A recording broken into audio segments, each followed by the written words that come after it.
ETF index mutual funds నేర్చుకుని stock మార్కెట్లో రాణించాలనుకుంటున్నారా? వెంటనే ఈ నెంబర్కి కాల్ చేయండి. అమ్మ నమస్కారం అమ్మ. నమస్తే అమ్మా. మనం ఎక్కువగా వింటూ ఉన్నాం, ఏ రిలేషన్షిప్ లో అయినా ఎక్స్ట్రా మ్యారిటల్ అఫైర్స్ మనం చూస్తూ ఉన్నాం. అవును. ఆడవాళ్ళు ఇటు మగవాళ్ళు కూడా. అవును. అయితే మగవాళ్ళు ప్రవర్తన బట్టి మనం ఎలా తెలుసుకోవచ్చు అంటారంటే, అంటే భార్యపై మోసు తీరిపోయింది, ఇంకా వేరే ఫ్రెండ్షిప్ కోసమో వేరే రిలేషన్షిప్ కోసమో చూస్తున్నారు అని తెలుసుకోవాలంటే ఒక భర్త గురించి ఎలా అంటారు? జనరల్ గా చిత్త చాంచల్యం అనేది ఉంటుంది మగవాళ్ళకి ఎక్కువ. అంటే చిత్త చాంచల్యం అంటే మనసు భ్రమిస్తూ ఉంటుంది, వ్యామోహం, ఇంకొకళ్ళ మీద వ్యామోహం. ఇది ఇప్పుడు మన ఇంట్లో వాడుతున్న సామాన్లు పాత అయిపోయాను, ఇది పాత అయిపోయింది, కొత్తది మార్చాలనుకుంటుంటామే. ఆయన కూడా చెప్తాడు, ఈ పీసు పాడైపోయింది, సెల్ ఫోన్ కొత్తది కొందాము అని అనిపిస్తూ ఉంటుంది. ఎన్ని పీసులు నువ్వు మార్చినా నీకు మెంటల్ పీస్ రాదు అంటాడు ఆయన. అలాగా మెంటల్ పీస్ రావాలంటే సంసారం బాగుండాలి. భార్య మీద మోజు చాలా మంది మగవాళ్ళకి తీరిపోతుంది. కొత్తల్లో మోజుగా ఉంటుంది, అంటే కొత్తలో అందంగా ఉంటుంది, శృంగారపరంగా ఉంటుంది, అమ్మాయి హ్యాపీగా అనిపిస్తుంది ఆయనకి. కొన్నాళ్ళు పోయిన తర్వాత ఆడవాళ్ళలో కూడా శ్రద్ధ తగ్గిపోతుంది. మొదట పెళ్లి చేసుకున్న కొత్తల్లో మగవాడిని ఆకర్షించాలని అందంగా ముస్తాబవడం, బాగా తయారవడం, నవ్వుతూ మాట్లాడడం, ఇలా అలవాటు చేసుకుంటారు. నెమ్మదిగా పాత పడిపోయిన తర్వాత ఒరిజినల్ రూపం బయటకు వచ్చేస్తుంది. కొంగు దొప్పుకుని చెమటలు గారుకుంటూ, ఉల్లిపాయలు గంపు కొట్టుకుంటూ ఇలా మారిపోతారు మనుషులు.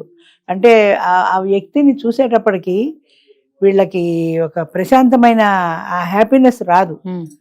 దాంతో అలాగ 4-5 సార్లు కనపడేటప్పటికి భార్య అనగానే వాడి కళ్ళ ముందు నవ్వుతూ ఉన్న మనిషి గుర్తురాదు.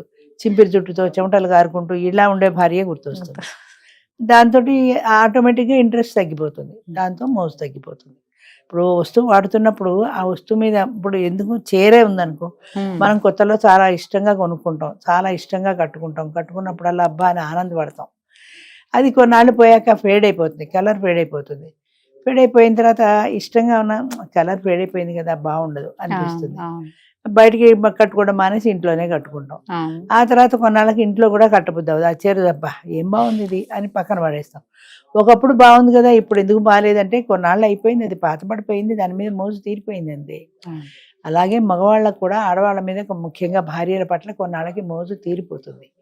అంచేత అలాంటి వాళ్ళకి ఏమవుతుందంటే, భార్య మీద మోజు తీరిపోయినప్పుడు విసుగు అనిపిస్తుంది. ఆ అమ్మాయితో మాట్లాడాలంటే విసుగు, అమ్మాయి ఏది చెప్పినా విసిగే, ఏదైనా మాట్లాడితే కరుగ్గా మాట్లాడతారు. ఏమంటావు ఇప్పుడు అన్నట్టు కోపంగా కసురుకుంటారు. కేర్ ఆటోమేటిక్ గా తగ్గిపోతుంది. ఫస్ట్ ఏదైనా భోజనం పెట్టేటప్పుడు వాళ్ళే వడ్డించడం అలా ఉంటుంది, తర్వాత అని విసుక్కుంటారు. కొంచెం ఎక్కువ పెట్టింది అనుకో, వద్దన్నా ఎందుకు బలవంతంగా పెడతావు అని ప్రతి చిన్న మాటలో పెట్టడం కూడా లోపాలు కనపడతాయి. ప్రతి పనిలోనూ లోపాలు ఎత్తి చూపించడం అనేది ఒక జీవిత ధ్యేయంగా అయిపోతుంది. అందుకని అలాంటి చర్యలు రాకుండా జాగ్రత్త పడాలి. భార్యకు కూడా అది ఒక హెచ్చరిక అనమాట. ఆయనకు నీ పట్ల మోజు తీరిపోతుంది, అలా కాకుండా నీ పట్ల మోజుగా ఉండాలంటే నిన్ను నువ్వు మార్చుకోవాలి అనేది భార్యకు కూడా ఒక హెచ్చరిక లాంటిది. అంచేత భార్య మీద మోజు తీరిపోయిన మగవాళ్ళు ఆమెను పట్టించుకోకపోవటం, ఆమెను చూడకపోవటం, ఏదైనా మంచి డ్రెస్ వేసుకుంది అనుకో, ఈ చీర బాగుంది నీకు అంటే ఎంతో ఆనందిస్తుంది. నువ్వేం కట్టుకున్నా ఒకటేలే. ఒకవేళ తనంతట తనే వచ్చి ఏమండి ఈ చీర బాగుందని అడిగింది, ఎలా ఉన్నావు ఒకటే, నువ్వు నీకు తేడా ఏముంది, లేకపోతే నువ్వు ఏ చీర కట్టుకున్నా అలాగే ఉంటుంది దరిద్ర మొహం వేసుకుని అని తిట్టాడు అనుకో, అమ్మాయి మనసు ముడుచుకుపోతుంది. అంచేత ఆ కోపాన్ని కంట్రోల్ చేసుకోగలగాలి. మోజు తగ్గిపోతుంది అన్నప్పుడు నీకు ఇష్టమైన పనులు అమ్మాయి చేస్తుంటే ఓ రోజు కూర్చోబెట్టి మాట్లాడగలగాలి.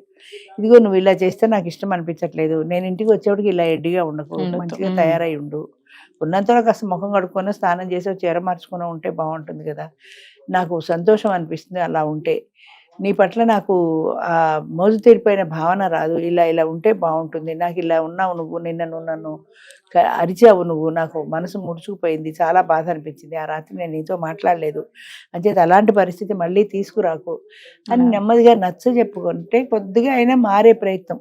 అంటే తన వైపు నుంచి తన ప్రయత్నం చేయాలి కదా, మారుతుందో లేదో తర్వాత సంగతి, తన ప్రయత్నం చేయాలి కదా. అంచేత అలా చెప్తే కొంత అవతల వ్యక్తి కూడా అర్థం చేసుకునే అవకాశం ఉంటుంది. ఒకవేళ కోపంగా ఏదైనా అనబోయినా ఆ మాట గుర్తొచ్చి వెంటనే కంట్రోల్ చేసుకుంటారు. సాయంత్రం అయ్యేప్పటికి ఇలా ఉన్నాను కదా, ఆయన వచ్చేప్పటికి స్నానం చేసి తయారై ఉందాము అని అనిపించి వెంటనే మళ్ళీ మార్చుకొని తను మార్చుకొని స్నానం చేసి తయారై ఉంటుంది. అలాగా అంటే ఆ మోజు తీరిపోయింది అనే భావన కంటే అది ఎప్పటికీ తీరేది కాదు, ఆ ఇష్టం మోజు కాదు, అది ఇష్టం, ఇష్టం అన్నది ఎప్పటికీ తీరేది కాదు అన్నట్టు ఉండాలి. కానీ ఒక కొత్త వస్తువును వాడుతుంటే అది కొన్నాళ్ళకి పాతబడిపోయింది అన్నట్టు, అది ఇంకా దాని మీద నాకు ఇంట్రెస్ట్ లేదు, మోజు లేదు అన్నట్టుగా ఉండకూడదు. ఆ ఉండే లక్షణాలు ఏంటంటే ఇదిగో ప్రతిదానికి విసుక్కోవడం, ప్రతి పనిలోనూ లోపాలు ఎత్తడం, ప్రతి పని తప్పుగానే కనిపించడం, ఏది మాట్లాడినా అందులో విపరీతార్థాలు తీయటం, ఇవన్నీ కూడా మోజు తీరిపోయే లక్షణాలే. అంచేత అలా లేకుండా ఇద్దరు కూర్చుని మాట్లాడుకొని సంతోషంగా టైం గడపడానికి ప్రయత్నం చేసినప్పుడు తప్పనిసరిగా సంసారం బాగుంటుందండి. ముఖ్యంగా భార్యలు తెలుసుకోవాల్సిన విషయం ఏంటంటే వెళ్ళేటప్పుడు నవ్వుతూ సాగనంపడం, సాయంత్రం ఆఫీస్ నుంచి వచ్చేప్పుడు నవ్వుతూ ఆహ్వానించడం, ఈ రెండు కంపల్సరీగా ప్రతి భార్య చేయాల్సిన విషయాలు. అంటే ఆయన వెళ్ళే టైంకి వెళ్ళొస్తానని చెప్దామంటే ఆవిడ ఎక్కడో ఏ వంటగదిలోనో ఏ పిల్లల దగ్గర ఏదో హడావిడిలో ఉంటుంది. ఎన్ని హడావులున్నా పక్కన పెట్టుకుని గుమ్మం దాకా వెళ్ళి బై చెప్పి సాగనప్పు అంటే ఆ మూడ్ని నువ్వు మార్చగలుగుతావు, మంచి మూడ్లో వెళ్ళగలుగుతాడు. అలాగే సాయంత్రం వచ్చే టైంకి నవ్వుతూ ఎదురెళ్ళి కూర్చొని ఒక కప్పు కాఫీయో గ్లాస్ మంచినీళ్ళు ఇచ్చి పక్కన కూర్చో ఒక 5 నిమిషాలు. అంచేత చిన్న చిన్న విషయాలు మనుషుల్లో ఎంతో మార్పును తీసుకొస్తాయి. ఆయన సాయంత్రం ఇంటికి బయలుదేరిన తర్వాత ఆయన కళ్ళ ముందు భార్య గుర్తొస్తే కొంగు దోపుని చెమటలు కారుకుంటూ ఉల్లిపాయల వాసన వేసుకుంటూ పిల్లల్ని బాత్తూ పిల్లలు గట్టిగా గగ్గోలు పెడుతూ ఇంటి వాతావరణం ఇలా కనపడింది అనుకో ఆయనకు అసలు ఇంటికే వెళ్ళబుద్ధి కాదు, అటు నుంచి డే క్లబ్కి పోతాడు. అంచేత అలా కాకుండా భార్యను గుర్తు తెచ్చుకుంటే ఇంటి వాతావరణం నవ్వుతూ ఆనందంగా పిల్లలు చదువుకుంటున్నాం, ఆడుకుంటున్నాం, సంతోషంగా తను భార్య కూర్చొని మాట్లాడుకుంటున్నాం. ఇవాళ ఆఫీసులో ఏదైనా జరిగితే ఇవాళ మా ఆఫీసులో ఇలా జరిగింది, ఇవాళ ఇలాగ పార్టీ ఇచ్చారు, అలా ఏదో సంథింగ్, లేదా ఆవిడ కూడా ఇలాగే ఏదైనా సంతోషంగా ఉండే విషయాలు, ఏదైనా దుఃఖంగా ఉండేవి మనసుకు చికాకు కలిగించే విషయాల్ని ఇమీడియట్గా చెప్పక వాయిదా వేయి. ఆనందించే సంఘటనలు ఏవైనా ఉంటే అలాంటి విషయం షేర్ చేసుకో, మనసు ఆనందంగా ఉంటుంది. అది ముఖ్యంగా భార్యలు తెలుసుకోవాల్సిన విషయం. భర్తకి ఎప్పుడు నవ్వుతూ ఆనందంగా అంటే మేమేమన్నా సంసారంలో సానులమా మేమన్నా అలా తయారై కూర్చోవడానికి అంటారు, కానీ అది ఆకర్షించడం, మనిషికి ప్లెజెంట్గా ఉండే వాతావరణం కల్పించడం అనేది ప్రధానం. ఎవరికైనా ఆ వాతావరణం ప్లెజెంట్గా ఉండాలంటే ముందు నువ్వు ప్లెజెంట్గా కనిపించాలి. అంచేత నీ లుక్ మారాలి, నీ లుక్ బాగుండాలి ఉన్నంతలో.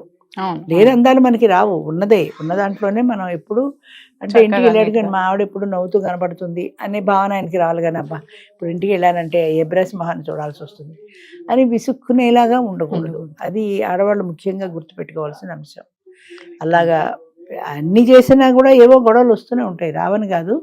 అది ఓర్పుగా నేర్పుగా సాధించుకోవాల్సిందే. వచ్చి రాగానే మాత్రం మనం యుద్ధం చేయకూడదు. అది యుద్ధం ప్రకటించకుండా నెమ్మదిగా మాట్లాడిన తర్వాత నీకు ఏదైనా ఉంటే తర్వాత చూసుకో. అంతేగాని వచ్చి రాగానే మాత్రం ఆ ఆఫీసు నుంచి ఇంటికి వచ్చిన వాతావరణం ప్లెజెంట్గా ఉండాలి, ప్రశాంతంగా ఉండాలి, ఆనందమయంగా ఉండాలి. అప్పుడే ఆ భార్యాభర్తల బంధం మరింత గట్టిపడే అవకాశం ఉంటుంది. కరెక్ట్. థ్యాంక్ యూ అమ్మా.